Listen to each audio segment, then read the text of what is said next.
Good afternoon. This is Wendy again. I am in the middle of cleaning out my garden. It is mid-October now, and we've had some hard frosts, and things were not covered up in our recent absence. So all of the warm weather crops are definitely done. And right now I have some beets left in the garden, and there are some carrots over there that are ready to dig up, and those can be left in the garden for a while. But as I am cleaning up, I'm going to take this opportunity to talk a little bit about seed saving from heirloom or non-hybrid seeds and show you a couple examples. Okay, here is one of my bean trellises. These are some purple pod pole beans, and right here, as you can see, I'm trying to do a close-up, this is overgrown.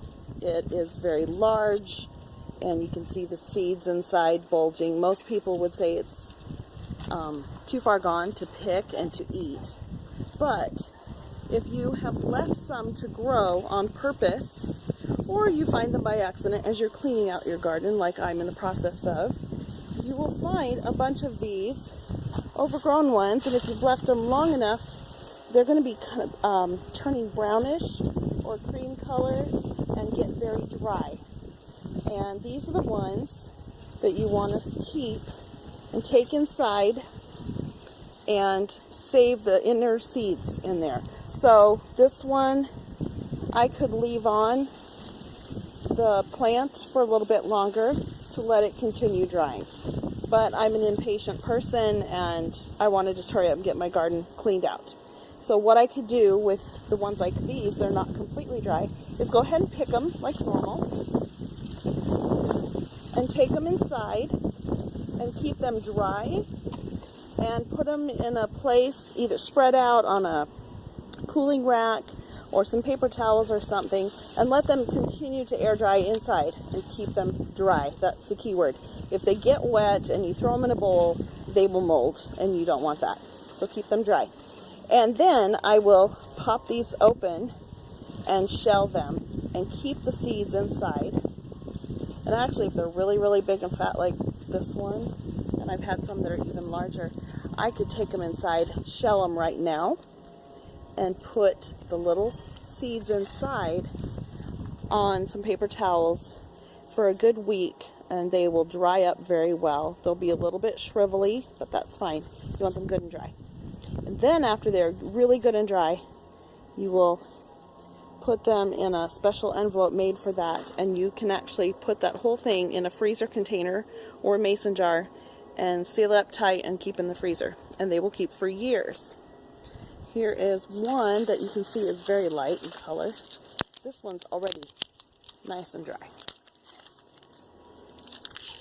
This one's already done for me. I don't have to wait for this one. Kind of hard to do this one-handed. Oh, it fell out. But there's one. That's the part you're going to save right there. Okay, so that's what you do for any kind of bean.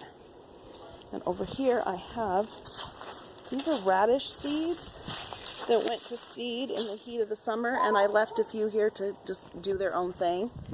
These are nice and dry, and these have the seeds inside the seed pod. And I can crack that open and save the little tiny black seeds that are in there, and I can grow this variety of radish again next year. Okay, and then this is interesting. This is actually a variety of spinach.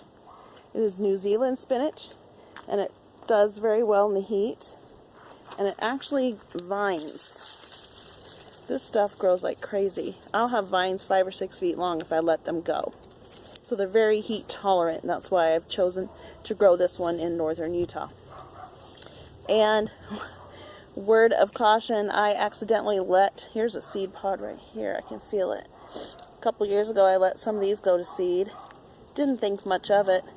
But in the same spot 2 years later, I am still getting volunteers of this New Zealand spinach coming back. So it's a blessing and a curse, I guess, depends on how you look at it. But it's very easy to pull up when you're done. I've started to pull some of ours up because we have so much. But in the fall, it'll continue to grow beautifully. So that goes to seed very well. I had some lettuce seeds.